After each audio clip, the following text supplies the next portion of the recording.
What's up, studs and studettes? Welcome to another episode of the Big Stud Podcast. It's so cool to see this grow.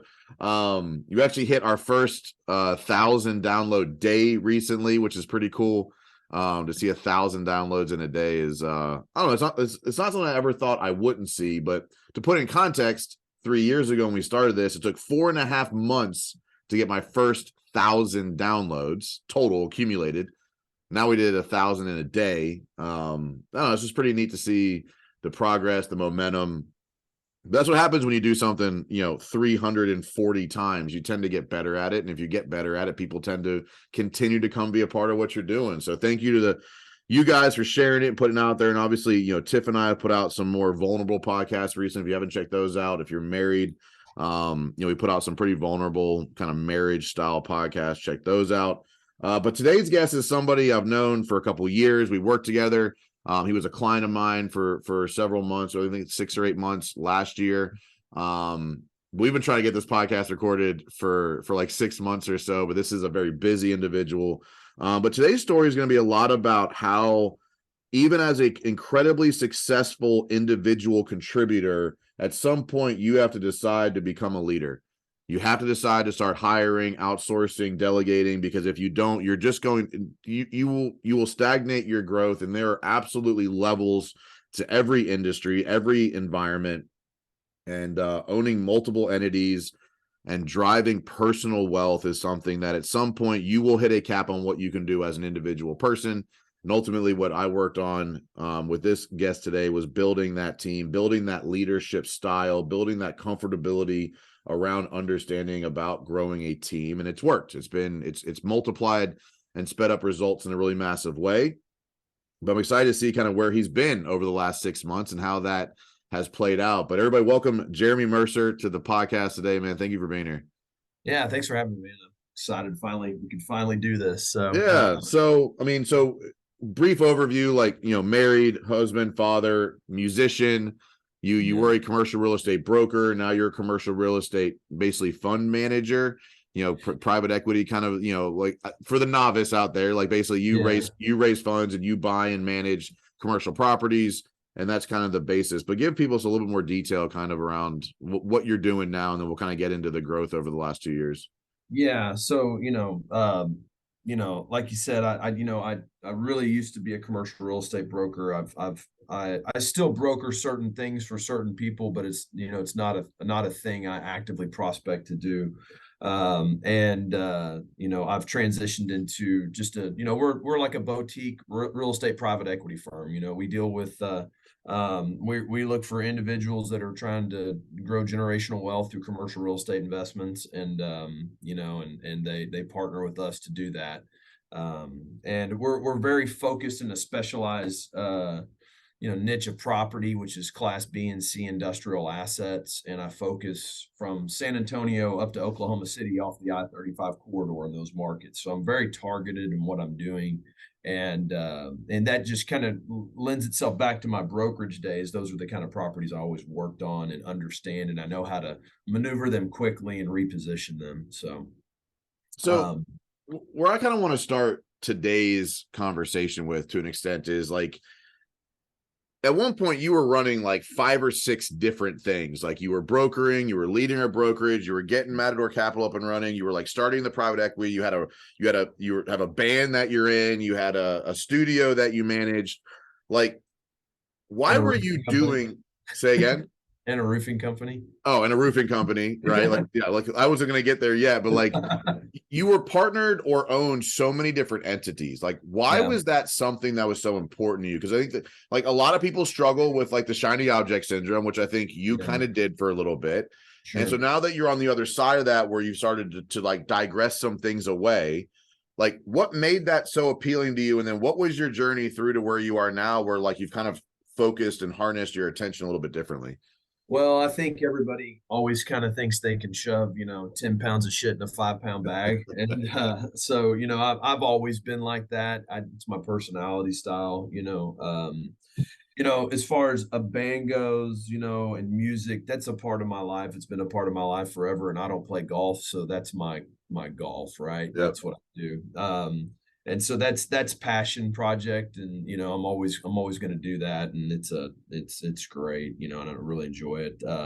You know, on the brokerage side of things, you know, I made a lot of money brokering, you know, so it's hard to like pull away from that. I mean, when you're making that kind of money and you're at the point where I was in my career, it's like, man, like, still want to hold on to this a little bit. And, you know, and then, you know, truthfully, like, you know, everybody thinks these private equity sponsors make all this money generating their fees. Well, the fees really just cover the operating.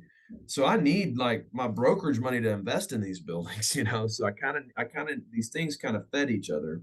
But you know, I got to the point where I was selling when I was brokering so many other private equity companies buildings, and I was just like, I know what I'm doing, and y'all need me. I don't need y'all. I've bought buildings my whole life, but I've never like put a platform together for it, Yeah. right? And so we, you know, I would say probably towards the end of, well, you know, I got my first deal as a $500,000 building that I really started to syndicate, and I bought it off a private equity company that I do a ton of work with. And they bought it, and they were like, we screwed up. We shouldn't have bought this. It's too small, not worth our time. I said, mark it up, give it to me. I'll handle it. It's the biggest ass whip deal I've ever done. That's how it's always going to start, right? Your smallest one's going to be the biggest pain in the ass. And, you know, but it was a $500,000 deal. And I did that one, and I did one other in 2020. And so at the beginning of 2021, I was right at about 1.5 million in assets. And that's it. But I just started seeing, I was like, man, I've invested with some of these other private equity companies. I see how they run. I see how, honestly, just how inefficient they are. And a lot of times their background is, you know, a lot of these guys, their background is going to be, oh, well, I was a financial analyst at a larger firm, right?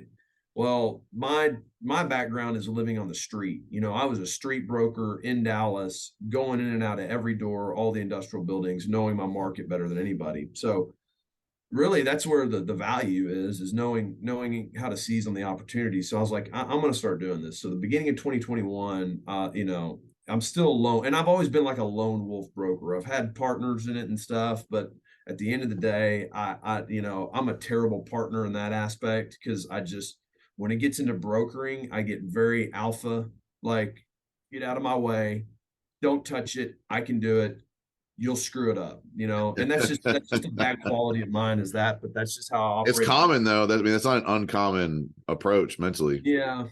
And you know, and so you know, I started taking that approach on the private equity side, but you know, but I was like, I really want to do this. And you know, my brother who owns our brokerage, you know, we sat down, and they talked to me, or his partner came to me about, you know, Q2 of 21. They're like, well, hey, why don't we like put something behind you? And I, you know, and I was like, okay, well, I don't know what that means, you know. And I didn't really ever get anything out of his partner. And then my brother sat down and said, my brother's like, what do you want to do? I go, dude, I want to buy buildings. Like, I want to manage, I want to grow a massive ass private equity firm. Like, our goal at Mercer Company, which is our brokerage, is always to broker till you can start buying buildings. I'm like, well, that's what I'm doing. I'm brokering till I can start buying buildings, but I want to go buy buildings at a massive scale. I don't want to go buy a building or two every year. I want to buy a building a month. And my brother goes, well, I don't think you want to do anything official with this. He's like, could you imagine having to come to investment committee and vet your deals out to everybody? I was like, no, that sounds terrible. He goes, just go, man, just do it. So I literally took my dress shoes, tied them up, walked into my junior broker's office and dropped them on his desk. And I said, I quit. And I was like, the territory's all yours, man. I'll still work a couple client stuff here and there, but I'm out. Like, I'm buying buildings. So 2021, it was me and my assistant, you know, in my truck, you know, buying buildings. And we Is bought. she still there? Oh yeah. Yeah. She's never leaving. So As we pray, she never leaves. She's basically the architect of the entire process at this point. Oh yeah, yeah. No, I've never met someone so fiercely loyal. I mean, she's pretty much my daughter anyway. So, but it's um So her sister. you her in a truck. Do what? You said you her in a truck, got Yeah, started. pretty much. Yeah. Or I don't know if people know this about me, but I've had a driver for 8 years, like just because of outsource the things that you don't do right, which is what we're kind of going to get to with all this, or Yep. the things that you don't need to be doing, you need to outsource those things. So yeah, I've had a driver for 8 years, and What does that look like? I've always been curious. Like, you pay him a salary and he just shows up when you need to go somewhere, and like you tell him when and where. Like, what does that look like? I pay him hourly, Okay. and I'm very upfront. I'm like, here's the gig. I might text you at 5 a.m. and say, I need to leave at 7. Like, and that's the deal. Like, and, obviously sometimes, but, it's like, oh shit, I didn't get this. But like, but yeah, it's like, hey, we might go from 7 a.m. till midnight tonight because I have meetings and dinners all night, and he's down for the cause, And so he just works for you. Yeah. And you keep him busy enough that like he makes the amount of money he wants to make. Yeah. I mean, so you're just like, all right, come pick me up. I'm ready to go. Or I'm out to dinner. He just sits in the car and waits, or like that's. Yeah, I kind of give him an outline on Sunday of what the week's going to kind of look like, but he knows that my schedule is always wildly changing. So he's just, he's down for whatever. And hell, he just invested in one of our deals. So yeah, he invests with us too. You're like, I'm paying you too much if you're able to invest back in this. Like, yeah, right. So anyways, 2021, I started buying buildings, and this is July. And by the end of 2021, I'd bought 35 million. And I was like, okay, well, this is really starting to get some legs. The funny thing is I had a joke of a name back in 2021. My name of the company was Capital Equity Capital, right? Because everybody's got that in their fucking name, right? And I was like, and it was always so funny when the bank would call me. They're, hey, I'm calling you about your Capital Equity Capital account. I'm going, which one? I just make them say it again just to hear it, but when I got the real decision to try to scale this, I was like, well, I need to get a real name because Capital Equity Capital is not scalable, Yep. And so we looked at, I'm a Texas Tech Red Raider. My wife is a Red Raider, and I was like, I want to do something around Texas Tech. And she goes, well, Matador Capital is available, which Matador is the original mascot of Texas Tech. And it's a very big theme within the Texas Tech community.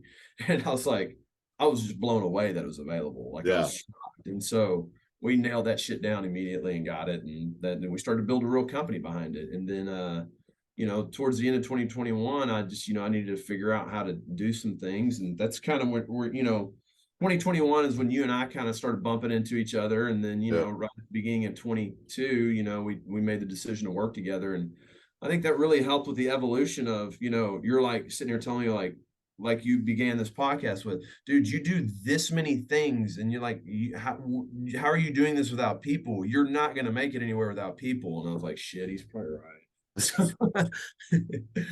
So yeah, so at the beginning of 2022, or at the end of 2021, I hired a guy that has worked for me. I used to own a steel company. He worked for me there at the steel company, ran it with me. And I brought him on. He's a mechanical engineer. And I was like, dude, this is real estate. You'll be fine. Like, just come with me. I know how you work, we'll be fine. And so 2022, we started with 3 people. And so then, you and I sat down, and the goal was to buy 75 million. And I think you pushed me to try to do 100 million, which that's your job, right? To push me. And I was just like, fuck, man, that's a lot. But, and last year got a little weird because this debt market started to climb, deals started falling apart. Yep. And so I might have got closer to that if, we would have transacted everything we put under contract. But, what was cool is we started really building out the systems of it, right? We started building out, we started doing EOS, which really helped, which you were instrumental in helping a lot with that stuff too. We measure everything now, right? Like it's, I walked into a really large debt and equity platform the other day that is really, that's we're engaged with, working with to really kind of take us to another level. And when I pulled up our Salesforce pipeline, they saw the whole top of funnel to bottom of funnel of how we buy. And they were like, you got incredible deal flow. I'm like, yeah. They're like, well, that's what we need to go sell. You know what I mean? Like, Yeah. but it's been great. We've built all this out. So as we started growing, we started, my wife was working with us too. And it's just this wildly outgrew her, and she's like, I signed up to do accounting on a couple properties. This is nowhere near what Yeah. I signed up for. So we started picking off talent from other places, and now towards the end of the year, or at the end of 22, we ended up with 6 employees. We have another one starting in 2 weeks. We at the end, we ended up buying 56 million last year instead of the 100 which we were trying for. But on the scale of overall things, it put us at 105 million of assets under management at the end of 2022. So to grow a company from 1.5 million in assets to 105 million in assets in 2 years, I'm pretty excited about what we've accomplished. So one of the things that I wasn't sure I was ever really able to understand completely, but I feel like we worked through was like, what were your biggest fears about building a team? Was it the like, no one can do this as good as I do? Or was it, can I lead them? Or how do I, like, what was the biggest fear in the journey of like going from you and an assistant to, now bringing on your 7th person? I think it was kind of I'm not ready to move from player to coach, Yeah. and I think that's where ultimately, if you're going to lead an organization, you got to be. There's some things obviously that I can do that others in my organization can't. Like if I have to go sit down with an equity partner that can cut a $20 million check, probably needs to be me, right? Yeah.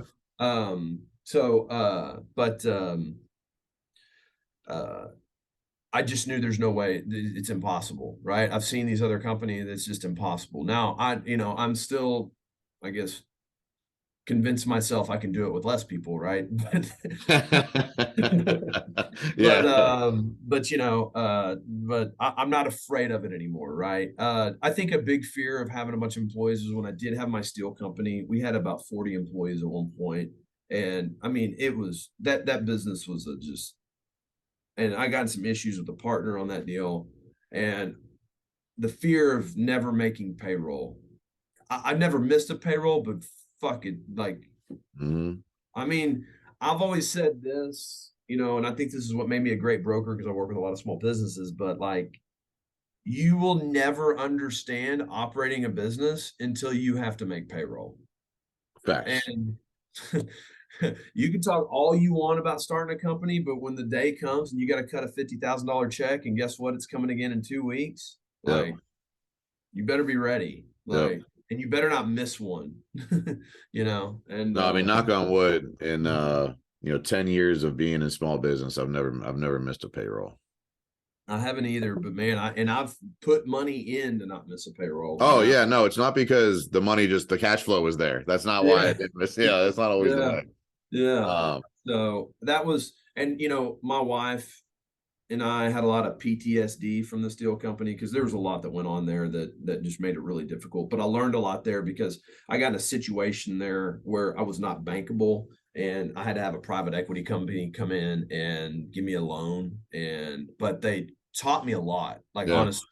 And what's great about it, they taught me a lot. I just sold an asset for them that they had to take back from a defaulted borrower, and they're investing with me now. So, it all works out in the end. Yeah, the relationship paid off in the end. Yeah, the fact that I paid my bill, because a lot of guys don't pay them, and that really worked out well for me. But I think the fear was going to the coach role, the fear of giving up the ability to make the kind of money I make brokering to take this train, because the money you make as a private equity company doesn't really come till you sell. I'm just operating and living right now But I've got these markers out there that when I package a portfolio together in the next 2 to 3 years, yeah, I'm gonna get paid. But brokering, you get paid immediately, Right. So that disconnect, that was kind of hard, right? It's like, man, I just brought home, a ton of money over here, and I'm gonna let that go because I see a bigger future in this. So that was hard. I think you said it best. Like, we're gonna broker till we can buy, and then like, so you did it right. You didn't jump in and get into a bunch of debt from the beginning, and kind of like put the cart before the horse. I think where a lot of people struggle in business is they try to get to a level that they see without doing the work that they didn't see that person make, right? Like, we see people at certain levels, and you see where they are now, and you see what they've accomplished now, and you see, the decisions they're making now, and people come in at the beginning stage and say, well, I can do that, not realizing the 10 years that went into the lessons learned and the money made, and like, you grinded, man. Like, even when we first started working together, like after Matador started, you were still broke. Like, you were still on every conversation, almost every inspection. Like, you were on the go a lot. Yeah. And so, like, I commend you for it. And that's ultimately what I was brought into your organization to help with, was like getting you out of that daily grind. But, you were doing it all for a long time before, like, someone's going to see you in 2 or 3 years, get that check. And they say, man, he's lucky. Like, fuck you, man. Like, I've watched this dude earn it for a long time. And you were earning it for a long time before I even met you. Yeah. And I think that's the part that so many people miss. Like, you dealt with the shitty deals. You dealt with the backouts. You dealt with the deals that fall through. You dealt with bad financing. You dealt with bad buyers and sellers. And you went through all that, which is what makes you so good at analyzing deals now. Yeah. We've said that from the beginning. Like, not everybody can go into a deal and intuitively understand the good, bad, and ugly about it as fast as you can, because you've looked at thousands of them. Yeah. Yeah. Right. We are now reviewing about 50 million in deals a week. That's crazy. Yeah, our deal flow is off the chain. And you talk about people seeing where someone else is at, and you got to remember that I heard this the other day, and I thought this was really neat. You get praised in the light for what you do in the dark, and it's like, I'm firing off emails at 5 a.m. Like, oh yeah, you are. And it's like, hey, we're this is we're going, like, let's go. Well, And if you don't mind sharing, even if it's a range, like when you're saying that you were making a lot of money as a broker, I want people to understand, at least in context, how much while you were still hustling at 5 a.m. Like, what was the amount of money you were making as a broker while still grinding at 5 o'clock in the morning? Like, I think, let's see, the year before let's say 2019, right? 2020 was weird. 2019, I think I took home like 1.4 million. Yeah. And you were still up at 5 a.m. grinding on deals. Like, that's the part people, like, you never made it like that. The point, and I want you to say that, because the point was, you were doing that to get to the point you're at now. Yeah. That wasn't the end goal, right? People get to $500,000 a year and stop grinding the way you were grinding, bringing home over, you were doing $100,000+ a month in take home income. Yeah.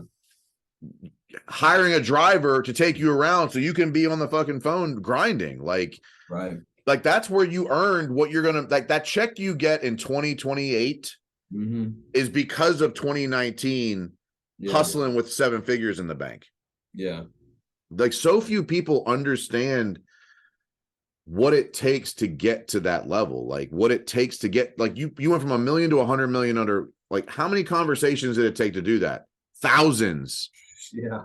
Thousands of conversations, thousands of wasted time, you might say, in things that didn't work out, or investors that didn't invest, or deals that didn't go through. Like, that's what I commend you for so much, is like, you were trying to do too many businesses at once. Yeah. But you've never been afraid of the work, and you're still not afraid of the work. It's different now. It's multiplied because you're not in every detail. You have people that are supporting that, but so few people see that part. Yeah, it's it's hard to get, I say now, like, I don't know if it's me and my brother were talking about this 2 days ago, like, just getting some people to work 40 hours a week, like, is an act of Congress, it's like, like Friday, part of me says no one like it's works a Fridays anymore, right? Like, part of me says like I love a good C player yeah. because it makes being an A player a lot easier, Oh yeah, yeah. right? Like, We call it D3. We've got D1 and D3. yeah, and so like it's frustrating when you want someone to like work as hard as you to help your mission progress at the speed you want it to, but also like if everybody worked as hard as you did, you wouldn't be different. You wouldn't be worth Yeah. $1 million. You know what I mean? Like, Yeah, and so that was a big breakthrough from. I heard someone say this too one time. They said, "Hey, it takes 5 people to do what you can do as like a founder leader, right?" yeah, So like, and if I've started just taking that approach with people, then you're pleasantly surprised when you get someone that can, when it only takes 4, like, it only takes 4, it only yeah, takes 3. So yeah, so that was something I had to get over. I was like, you know what? If I want to do this, here's the other thing too, don't be cheap. Pay really good people. yes, Like, man, just pay really good people because you will spend so much time teaching. And, for me, I've never really worked anywhere. Like, and I've worked at, family run business, or worked on my own, right? Like I've never worked in corporate America or anything like that. yep. So now as I pull people from other larger private equity firms, man, they come in and they teach me, like, oh, well, this guy, they do this, this, this. And I'm like, no, but I paid for that. Yeah, And so I'm really excited now to hire a team where I bring in people that know what I don't know, yeah. and Would you say that's one of the biggest differences between what you're building now and what you had at the steel company? what's the biggest difference? Was like, you think that's one of the biggest differences, like hiring with intent to like pay the right people to bring the right knowledge, as opposed to how inexpensively can I fill this role? Like, I don't know how you ran the steel company, but Yeah, I think the difference is between this and the steel company is I'm not dealing with hourly wage people bending yeah, over for welding. You know what I mean? yeah, It's a different, I I used to go out there and weld with my employees and all that stuff, and I realized to take that company where I wanted it to go, I was going to be out there patting them on the back every day. yeah, And I loved all them, but I I would have been great at it, but that wasn't for me. yep, I was like, I can do so much more. And now, I everybody on my staff damn near makes 100 grand a year at least, yep. I would think. And so it's just different mentality of employee, Yeah. right? So There's also a different level of complex work. Like a welder comes in, does the same thing every day with the same tool. Like your team's constantly in different environments, constantly different variations. The complexity of the work is, as simple as you've been able to make the deal flow work, it's still not simple in the grand scheme of the activity on a daily basis. So it's a different necessity in an employee level as well. right, right. So just bringing those people in, and then just the big thing I've found too is I just my role now is more consistently meeting with these people and just seeing where they're at and helping them get through certain things. So it's more the coach role, right? And Yep. then and so that's why we just I interviewed someone a couple weeks ago. I really, really like this person. They were a capital raiser for athletics, like very large Division I programs, but wanted to move into the private equity world and be a capital raiser. And man, I really wanted to find a spot for this person because I was just thoroughly impressed with them. But then I had an opportunity with a debt and equity fund. That's all they do. And I was just like, why are we gonna? I can't come in and train these people when I can give this to someone that can already do it, right? So I think finding someone that can actually do something is that you don't do. So like we've kind of grown our organization by like my director of acquisitions now. He's a New Jersey hustle up guy, but he knows commercial property insurance because he used to run a commercial property insurance company for about 100 million square feet of industrial. So like I was like, great, you have this unique ability to come in and take our insurance over because now we're large enough to grow to a master policy where we get discounted insurance because we have so much under management. And so we try to look for those uniques, like, Joey, who's a mechanical engineer, right? Like I go look at a building and I'm like, sweet, I know how this rents, I know how this goes. Joey's up Walls, there crawling through ceiling. the pipe, and Yeah. looking through everything. And, he's the one that gets worried, and so that's good. It's a good check and balance for me, because, and, we'll fight over things. We bought a building last year that he told me we should dump. And I told him, fuck you, I'm buying this thing. And I figured, because it had environmental issues, but I figured it all out. And so it's good. And he's, it's like our favorite building now because it's the easiest thing to manage in the world. But it's a good balance. I got a great accounting team now. We're bringing on a rock star property manager from another firm right now. And it's we're just growing. And so now I just noticed it, I have to, my week is now intentionally meeting with these people to make sure I'm giving them what they need to succeed so that we all succeed. So, Are that's you why. finding like the same level of satisfaction and like checking the box or getting the win and seeing them win like you used to as an individual contributor? Because I'm like, that was a big thing early on, was with most leaders, not just you, is adjusting what they count as a win from their own home run to watching the team win, right? It's a different feeling. It doesn't feel the same as like closing the deal. But I mean, those meetings have been substantially more valuable to you as you've grown from, 35 to 100 million under in a year. Yeah. Right. But do you feel the same level of accomplishment and satisfaction out of watching them win as you used to in your own wins? Or do you still have a good balance of your own individual wins as well? I don't, man, like, I guess really, like, I don't really care about individually winning anymore. It doesn't really, like, I sold a building this week for a client of mine, been a client of mine for 10 years. I sold him a building, and it was a long transaction. I mean, it was a $9.5 million deal. Sold him $9.5 million building. My fee was fucking large. I didn't really care. I haven't even like invoiced it yet. But man, I was so happy this guy got a home, because Yeah. we worked really hard to get him a home. So that's kind of the satisfaction I've been very blessed. I've made a lot of money. I mean, I live in an incredible home. I have an incredible wife, I have incredible children. At some point you're just eating another steak dinner, right? Like, there's, so it is really exciting seeing my team get it.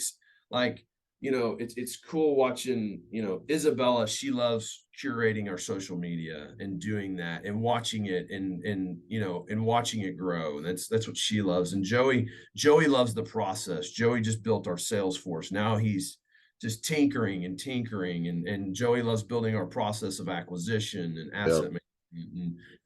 And then Will, he's just he's a deal junkie, right? So he just wants to buy buildings, but he loves the amount of deal flow now because he's the guy in a way, right? It all comes to him first now, and Yeah. so I love seeing the excitement out of them. I love, it's cool because my employees will actually tell me, they're like, we love doing this. Like, we love doing this. So that's what's really cool. And It's a necessary transition, or it becomes a headache. If you're not getting the satisfaction from it, it becomes more of a drag. So, like what you just described is a necessary transition into leadership. It has to be. Yeah. And I think I'm enjoying it more, honestly.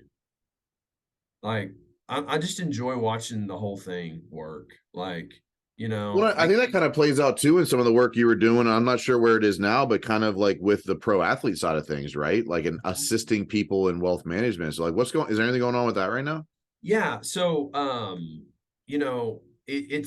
we've started that program. I think it's going to take a little longer to launch. We'd started a podcast, and then it really seemed to make more sense for me to step out of the podcast side of the things. And so they've started it, and it's great. Everybody should go listen to it. It's called the Players Talk Business. And so it's two buddies of mine, Kayvon Frazier and Darius, and they're they're two ex NFL guys, and they're talking about the transition out of the NFL. And Kayvon and I are real tight. We own a building together. Known each other. I've done his real estate deals for him, and we just we kind of thought of this platform of like, there needs to be a lot more education around this, because these guys walk out of the league with a lot of money, and they lose it all because Mm-hmm. one, they've never had that much. They don't know who to trust, so we want to, we're trying to build this platform for them to learn.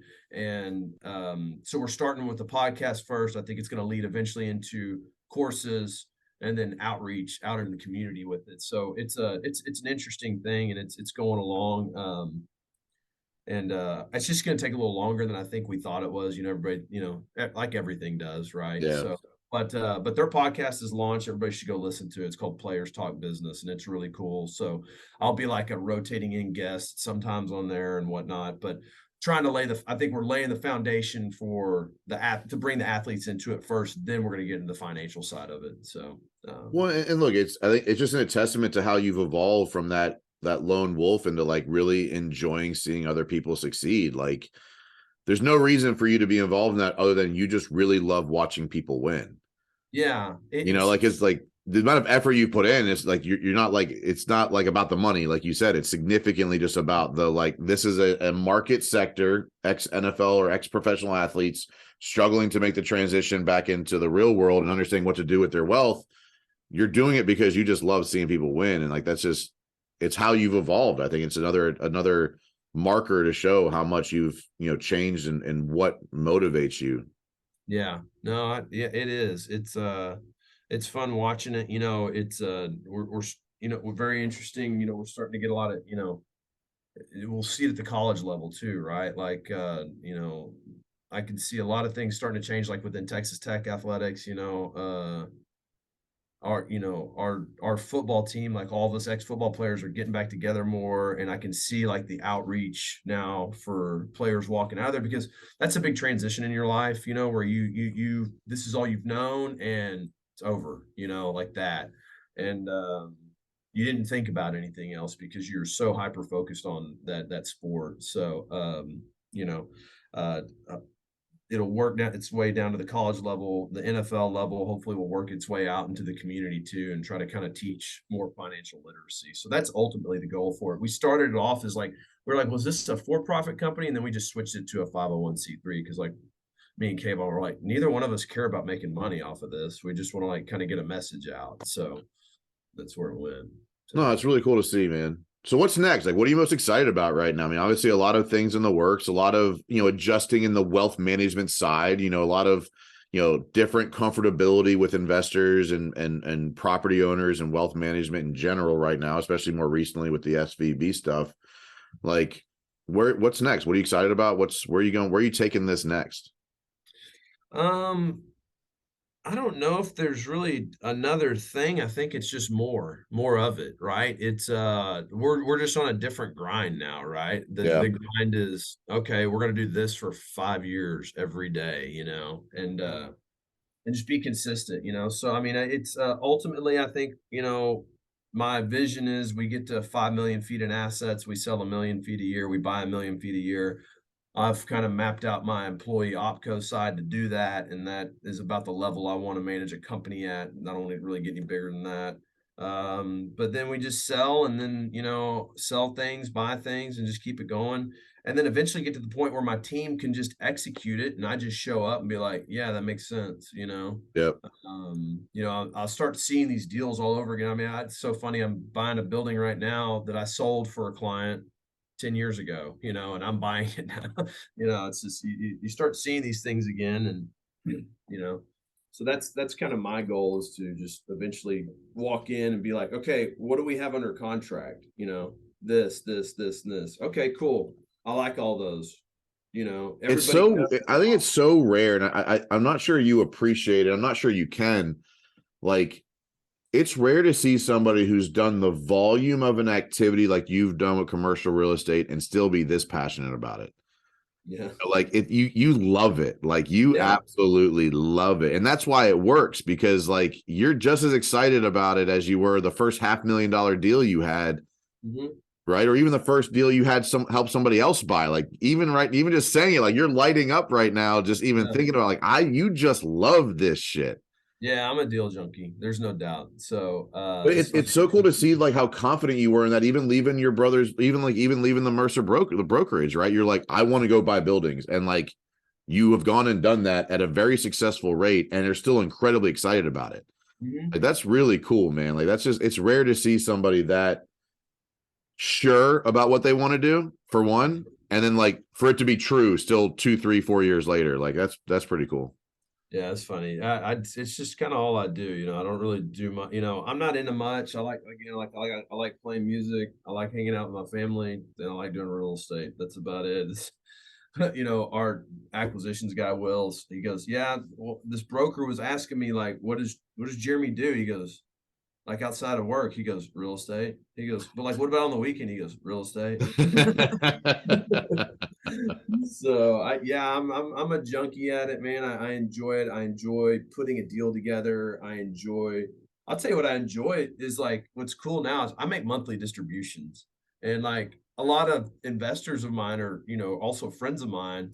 And on the 15th, they're always like, hey man, got my checks today. And I was like, oh yeah, cool. I don't even think about it, but Yeah. I'm like casually over there, like having a beer or something. And they're like, oh, we got all our, they're like, I love the 15th. I get all Yeah. those emails from Matador about all the distributions I just got. Yeah, that's awesome. So, That's awesome. that's cool. That was, it was cool. I didn't even look it up till January. I finally had to build a deck because like I'm getting into all these larger equity firms. And they all want a Yep. deck. And I'm like, fuck, I got to build a deck. So I was just looking around. I was like, let me see what I actually distributed last year in distributions because I didn't have a clue. And our last year we sent out 2.1 million in distributions to our investors. So I thought that was a pretty cool stat. I was I like, mean, that's more than you had under management 2 years before. right. I mean, that's substantial. I mean, that's Yeah. really cool. Yeah. So that was really interesting. That was fun. So that's just the evolution of this thing. Um, is what I enjoy. I enjoy the process of it. I enjoy making the deals. All my employees invest in the deals with us, Yeah. so it's So kind of good. everybody's, it's a family winning environment. Like, Yeah, and like, dude, I hope one day you can look back and appreciate that you built that. yeah, Like, like based on your knowledge, your effort, your hustle, like you built an environment where everybody involved wins. hmm, You're not going to win on every one. Like, I'm not here to like pump up your syndication. Like, yeah, oh, Jeremy always makes you money. Like, that's not true. But like when people buy into your mission, man, like you go above and beyond to make sure everybody's winning. And even in our yeah. conversations about compensation for employees and bonus structures, like you've always been a giver, man. I think that's why you get so much. Like, I think it's really cool. You know, I one thing I noticed, you talk about giving, and a lot of people are very hard. This is hard for them to do, but like I don't know, probably 10 years ago, I started really tithing, like Yeah. really like 10%. A lot of people say I tithe, but Yeah. It's it not ain't 10%. 10%, Yeah. so, and I started doing that and and I would take my kids to the church because I'd cut my check at the end of the year, be like, okay, here's what I made. I'm cutting 10%. And I would just be like, this is what I'm giving away. And I would show them every time and their eyes would just, but ever since I started doing that, I've never wanted for anything, and I think that was a very powerful thing for me. A guy got me into tithing is he musician I know. He built all of my rigs for everything when I was playing live all the time and everything. And he was like, man, and he's broke, right? This guy's been, he's a musician. All musicians are broke, right? 'Cause he's like career musician. Yeah. Yeah. And we were at lunch one day and he's like, man, he goes, do you tithe? I go, no. He goes, man, you better tithe. He goes, I don't know how I'm going to do it sometimes, but I do it every time. Like, just do it and like get over it. And, so I think that's spilled down into how I compensate my employees. And man, when you pay them right, then they will go to the mat for you, like, And when people realize you're not selfish, they tend to not be selfish with their time and efforts and skill right. set, right? So Tiff and I have we've given more than 10% for several years, but we don't give it all to the church. So call that what you want, but like way we started, which I think is a really great point. I think a lot of people need, like, we started like, what can we afford to start doing something? Like, we didn't go right to 10%, but it's like we started giving $25 a year to the church. And then we're like, how are we going to afford that? And the next year went to 50 a week. And the next year went to 100 a week. And then went to 200 a week. And then went, like, last year we did 400 a week. This year we're doing 800 a week. Yeah. to the church. And it's like, it's still not 10%, but we always donate total more than 10%. Yeah. You know, like I feel my opinion is God works through all things, not just the church. And so we donate or give, you know, we tithe more, whatever. But so it's our way. But like every year we've given to the church at an uncomfortable level to us. And somehow it just keeps working. So we're like, we have to go to 800 a week. And like next year we'll have to go to 1,600 a week. Yeah. Like, because it'd be ignorant not to, because God keeps providing. Yeah. Like, so this year we're like, we're giving $800 a week to the church, and next year it'll be $1,600 a week. Yeah. And like, I don't know how it keeps working, but it keeps working. It does. It does. And then, you know, I think a lot of people think, oh, well, I don't know what they're going to do with the money. It's like, that's not your job. God's not watching what they're doing with it. God's watching what you're doing with your money. Yeah. Yeah. Your job is to give it and then get out of the way. You know? And, dude, it is awesome. I love that we ended on that. That's so cool. Well, look, Jeremy, if somebody's interested in getting involved or having a conversation or getting involved in some of the deal flow you got going on, like what's that process? Like, how do they get in touch with you? How do they get engaged? What does that look like? Yeah, I mean, you can just go to our website and reach out to us, matador-capital.com. You can see all of our assets so you can understand what we buy and what our thesis is. You know, obviously I'm on Instagram, JBMatCap. But yeah, just reach out to us. You know, I have a conversation with everybody before they invest with us. I got to know you. I got to know what you are doing. And then we have a portal that we put you in and whatnot. And then you can start seeing deal flow. So yeah, just reach out to us on the internet or something and we can go from there. So cool. Dude, thank you so much, man. This was worth the wait, man. I appreciate you making it happen. Yeah. Well, thanks for all you did to push me, right? You were very instrumental in a lot of what we did last year, you know. So I appreciate that. And I appreciate You're welcome. No, I'll do my job, you do yours, and we'll both keep winning, right? Yeah. Well, thanks so much, man. I appreciate it. Okay.